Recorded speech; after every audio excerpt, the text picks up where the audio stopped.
The sound of scissors and applause is the sound folks who use Cypress Garden Road have been waiting to hear since April. It means they can travel up and down the road on a bridge destroyed by a train nearly 6 months ago. No more 22-mile detours, no more waiting for crews to hurry up and get the job done.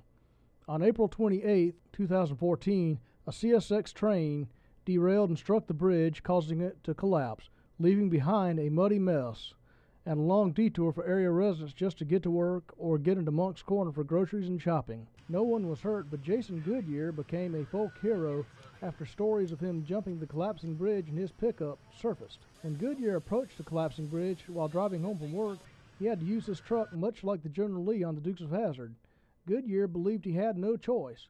Fortunately, he wasn't seriously hurt. However, unlike the Dodge Charger driven by Bo and Luke Duke, the Chevy truck was a total loss. Then, Acting Transportation Secretary Christy Hall moved quickly to respond to the emergency. Joining Transportation Secretary Janet P. Oakley for the ribbon cutting was Moncks Corner Mayor William Piegler.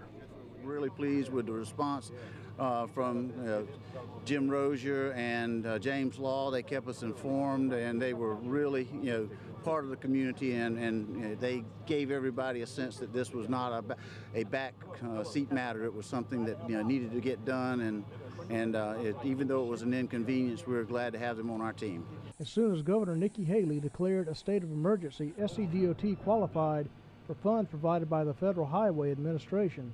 A $3 million contract was awarded to Cape Romaine Contractors of Mount Pleasant to replace the 78-year-old bridge.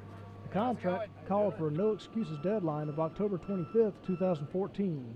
Well, we're very pleased with that response time and the fact that it came in ahead of schedule. I know it's going to appeal to all the people who use this bridge, and because they're adding an hour to their time of travel now, that this is not only a convenience, but it is a necessity for the lifeline of Berkeley County, because it controls access to a lot of business. Berkeley County residents and employees of plants and other businesses in the Moncks Corner area no longer have to drive extra miles to get from point A to point B, thanks from quick action by SCDOT and our partners, Federal Highway Administration and Cape Romaine Contractors.